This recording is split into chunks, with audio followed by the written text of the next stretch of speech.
শহীদ যারা হবে তারা হলো দিনের রাস্তা লিল্লাহ ফি সাবিলিল্লাহ শহীদ হইতে হবে। আল্লাহর রাহে যদি জান না দিতে পারে তাহলে এই জান দেওয়ার কোনো দাম হবে না। এই জান দেওয়ার মাধ্যমে আপনি জান্নাত কামাই করতে পারবেন না।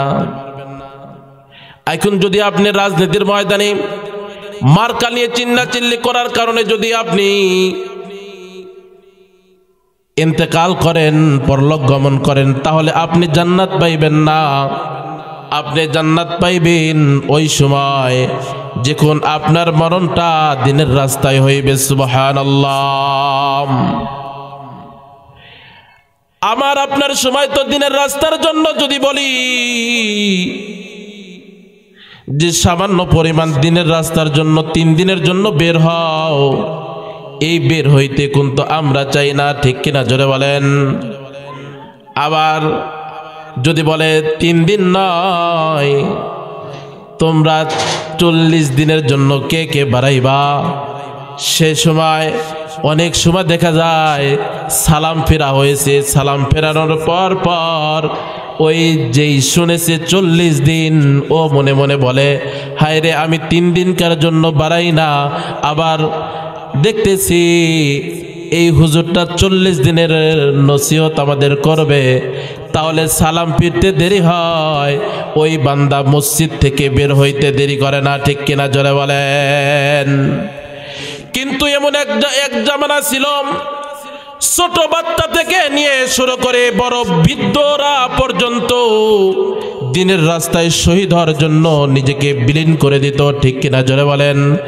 আবার বৃদ্ধ থেকে নিয়ে ছোট্ট বাচ্চা, সেই জামানায় ছোট্ট বাচ্চারা নিজের জীবনটা দিনের জন্য বিলায় দেওয়ার জন্য সদা সর্বদাই প্রস্তুত থাকতো। সুবহানাল্লাহ জোরে বলেন। তাহলে তাদের ঈমান আপনার ঈমান কত যোগ দিবেন। কিন্তু আল্লাহ রাসূলুল্লাহ সাল্লাল্লাহু আলাইহি সাল্লাম বলেছে, তোমরা আমি চলে যাওয়ার পরে আমার সাহাবীদেরকে অনুসরণ করবা। আর আমরা যদি সাহাবীদের অনুসরণ না করি, বর্তমান যুগের যতগুলো ফিতনা আছে তার মধ্যে একটা ফিতনা হলো ভণ্ডামি। মেলা রকমের ফিতনা দুনিয়াতে দেখা দিতেছে, ঠিক কি না জোরে বলেন। এই ফিতনার মধ্যে আপনি আবদ্ধ হয়ে যাইবেন, ঈমান হারা হয়ে যাইবেন। লাস্টে শুধু তাই নয়, ঈমান হারা হয়ে কবরে আপনি চলে যাইতে হবে। নাউজুবিল্লাহ। এই জন্য দোস্তার বুজুর্গ, যদি আপনি মরণ হয় শহীদি মরণ যদি চান, তাহলে পয়গম্বর আলাইহিস সালাতু ওয়াস সালাম বলেছে, যদি কেউ শহীদি মরণও চায়, আল্লাহর কাছে যদি রোনা জারি করে, আল্লাহ ওই দোয়ার বদৌলতে হলেও ওই ব্যক্তিকে আল্লাহ, যদিও সে বাড়িতে মরে, ঘাড়িতে মরে, ঘাটায় মরে, ওই ব্যক্তির দোয়া যদি আল্লাহ পাক কবুল করে থাকে, ওই ব্যক্তি মরার সাথে সাথে শহীদি মর্যাদা আল্লাহ পাক তাকে দান করে।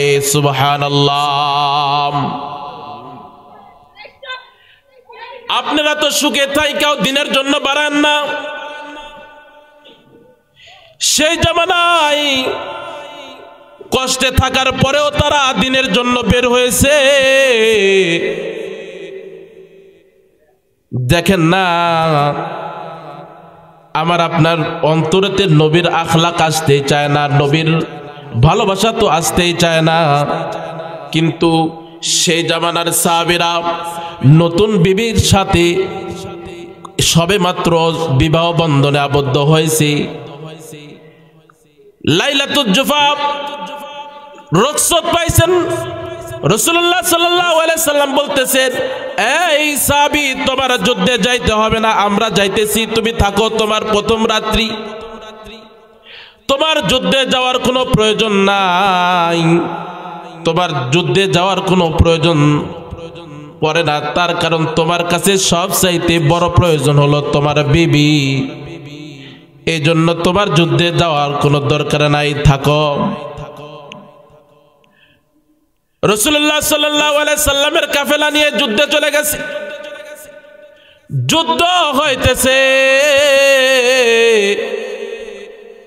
এক পর্যায়ে অনেক মুসলমান শহীদ হয়েছে, অনেক হিন্দু খ্রিস্টান বৌদ্ধ নাসারা যেই সময় ছিল তারাও শহীদ হয়েছে।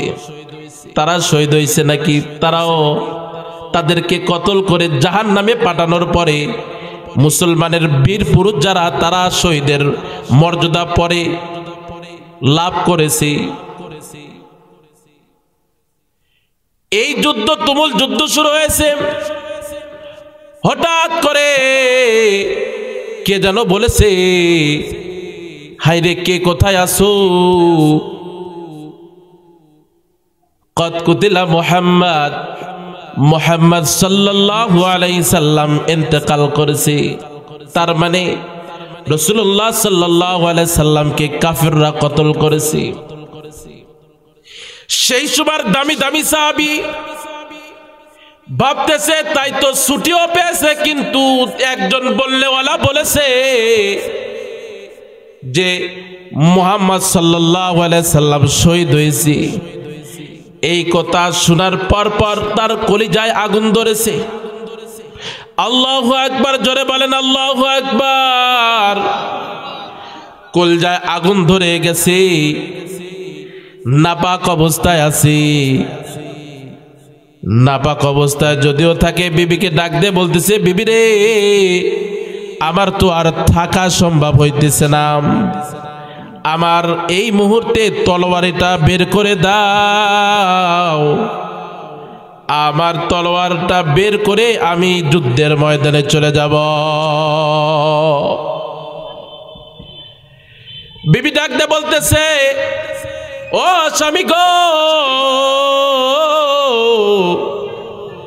আপনি যুদ্ধে যাবার কথা আলোচনা করতেছেন, বলতেছেন আপনি তো না পাক, আপনি কেমনে যুদ্ধে যাবেন?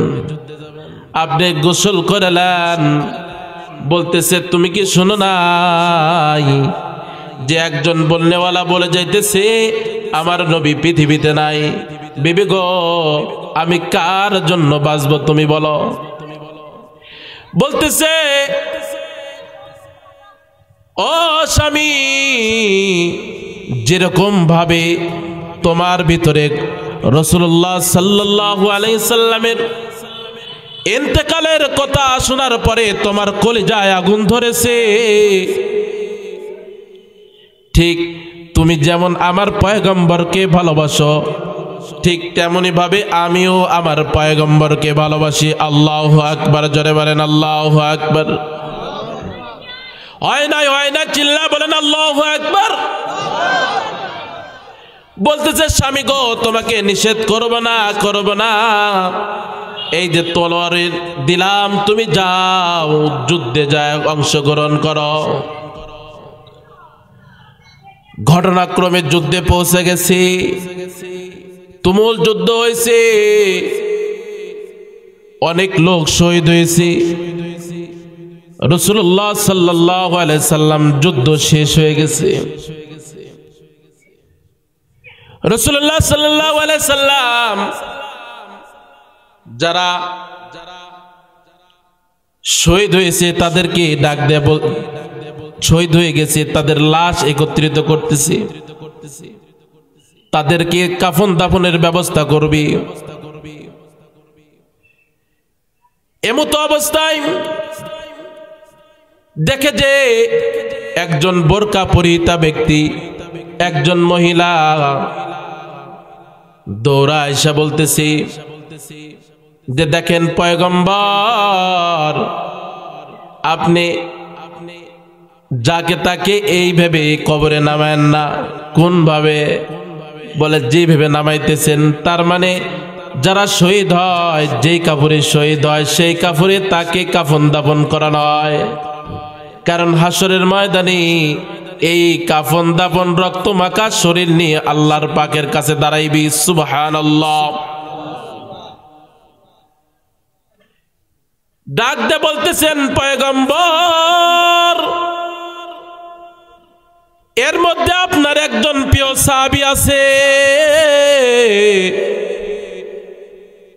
এই প্রিয় সাহাবীকে আপনি গোসল না দিয়া আপনি কবরে নামায়েন না। বলে কেন, সমস্যা কি? বলে সমস্যা আছে। ঘটনা বিস্তারিত বলেছি। সবাই ক্লান্ত হয়ে গেছে, লাশ পায় না। তার মানে বলার পরে পরপরে এই সাহাবী আজমাইনদেরকে বলছে, দেখো দেখো আমার প্রিয় সাহাবীর লাশটা কোথায়, তোমরা খুঁজে বের করো। খুঁজে বের করা শুরু করেছে, লাশ কোথাও পায় না। যেই সময় লাশ কোথাও পাইতেছে না, সবাই একে একে বলতেছে, পয়গম্বর আপনার প্রিয় সাহাবীর লাশ এখানে নাই, ওখানে নাই, ওখানেও নাই, এখানেও নাই, পিছনেও নাই, সামনেও নাই, কোথাও নাই। রাসূলুল্লাহ সাল্লাল্লাহু আলাইহি সাল্লাম পেরেশানিতে পড়ে গেছে। শুধু কি পেরেশানিতে পড়ে গেছে? না না, তাফসীরের মধ্যে লেখা যায় যে কোন একটা রাওয়াতে যে রাসূলুল্লাহ সাল্লাল্লাহু আলাইহি সাল্লামের গালচি বরাবর পানি, মানে গাল বরাবর পানি বের হয়ে এসেছে। এমতো অবস্থায় পয়গম্বর আলাইহিস সালাতু ওয়াস সালাম সমস্ত সাহাবীদেরকে বলেছে, দেখো তোমাদের কোথাও ভুল হইতেছে। তার কারণ যুদ্ধে অংশগ্রহণ করেছে, তার লাশ থাকবে না এমন হইতে পারে না, ঠিক কিনা জোরে বলেন।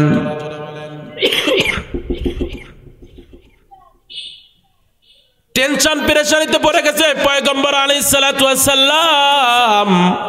সবাই আবার ঘুরে এসেছে। ঘুরে আসার পরে পয়গম্বরকে বলতেছে, পয়গম্বর লাশ আর কোথাও পাওয়া যায় নাই। এটা শোনার পরে পরেই জিবরাইল আমিন আলাইহিস সালাতু ওয়াস সালাম পয়গম্বরের কাছে এসে বলতেছে, পয়গম্বর আপনি আসমানের দিকে তাকান, আসমানের দিকে তাকায় দেখেন, আপনি যার পেরেশানিতে আপনার চিপ বয়ে বয়ে ঘাম ছড়াইতেছেন, তার গোসল আল্লাহ আসমানের মালিক আল্লাহ ফেরেশতাদের মাধ্যমে তাকে গোসল দিতেছেন। আল্লাহু আকবার জোরে বলেন। ও দুস্তার বুজুর্গ, জান্নাতি তো সে হয়েছে,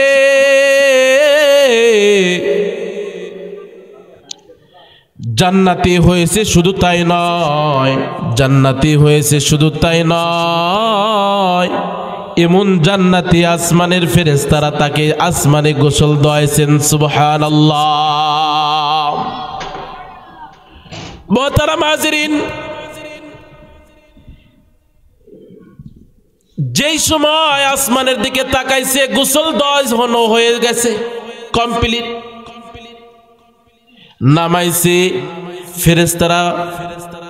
নামানোর পরে পয়গম্বর আলাইহিস সালাতু ওয়াস সালাম বলতেছে, যা দেখো তো এখন তার লাশ পাওয়া যায় নাকি। এই কথা বলার পর পর সাহাবীরা আবার গেছে, দেখি যে না, তার লাশ পাওয়া গেছে। শুধু লাশ পাওয়া যায় নাই, এই লাশ বয়ে বয়ে, তার মানে দাড়ি বয়ে বয়ে, চুল বয়ে বয়ে পানি টপকাইতেছেন। আল্লাহু আকবার জোরে বলেন, আল্লাহু আকবার। এই জন্য এত তার রসুলের প্রতি ভালোবাসা, আল্লাহর পছন্দ হয়েছে। বাবা, হাদিসের কিতাব খুললে দেখা যায় যে যতগুলো হাদিস রাওয়াত করেছি, তার মানে তার নাম তো আছেই, তারপরে তার ছেলের যদি হাদিসটা রাওয়াত করেছি, তার মানে সেই সময় রাওয়াত করনেওয়ালা ইবনে গোসিল বলে হাদিস রাওয়াত করেছে। সুবহানাল্লাহ। খুলে দেখেন বুখারী শরীফ, ইবনে গোসিল, তার মানে গোসলের বেটা। গোসলের বেটা কে?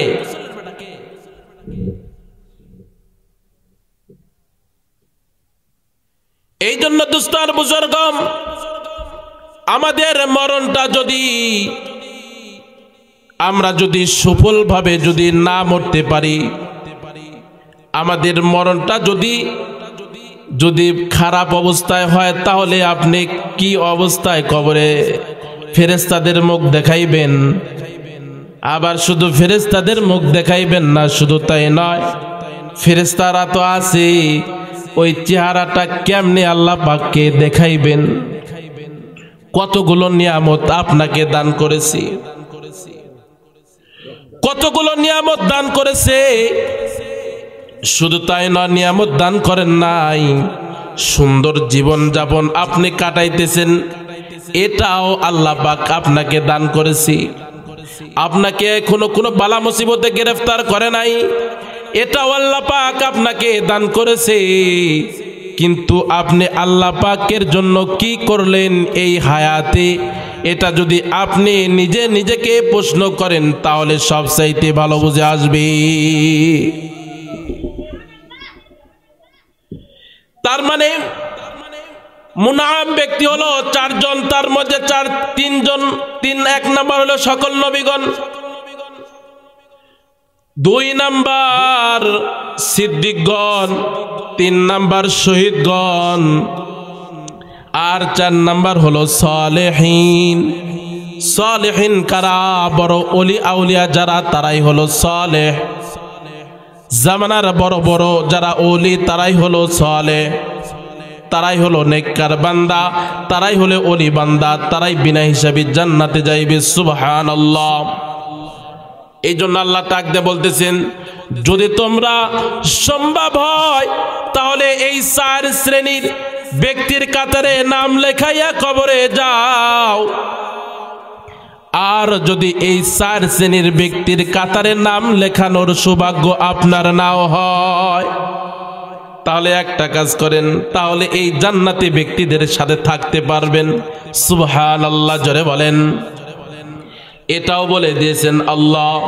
তার মানে আপনি যে এই 4 কাতারের মধ্যে আপনার নাম নাই, আপত্তি নাই, টেনশন করেন না, হাইরে আমি তো জাহান্নামে চলে গেছি। না না, এই 4 শ্রেণীর ব্যক্তির মধ্যে নাম না থাকলে একটা কাজ আছে। আল্লাহ বলে, ওয়ামাইয়ুতিল্লাহা ওয়া রাসূলা, তোমরা সবাই ইতিল্লাহা ওয়া রাসূলা, প্রতিটা কাজে প্রতিটা ক্ষেত্রে আল্লাহ এবং আল্লাহর রাসূলকে ইতাআত করো। তার মানে যদি 4 কাতারে আপনার নাম নাই, যদি একটা কাম থাকে আল্লাহ এবং আল্লাহর রাসূলের ইতাআত আপনার মধ্যে থাকে, সেটা কি জিনিস? সেটা হলো আপনি ঘুম থেকে উঠছেন, ঘুম থেকে ওঠার পরে আপনি যে ঘুম থেকে উঠছেন, এটা হলো রাসূলের সুন্নাত, এটা রাসূল করেছে, এটা রাসূলের ইতাআত। সুন্দরভাবে ওযু করছেন, এটা রাসূলের ইতাআত। তার মানে যতগুলো সুন্নাতি আহকাম আছে সবগুলো রাসূলের ইতাআত। আর ওই সমস্ত ইতাআত যেটা, তার মানে যেটা ফরজিয়াত সেটা হলো আল্লাহর, যেটা সুন্নাত সেটা হলো আমার পয়গম্বর। তার মানে পয়গম্বরের কথাও মানতে হবে, আল্লাহরও ইতাআত করতে হবে, আল্লাহর হুকুম মানতে হবে, পয়গম্বরের সুন্নাতকে মানতে হবে। তার যদি এই 2টা জিনিস আপনি 2 ব্যক্তির কথা অনুযায়ী জিন্দগি বসর করতে পারেন, তাহলে আল্লাহ তাআলা বলেন আর টেনশন করার দরকার নাই।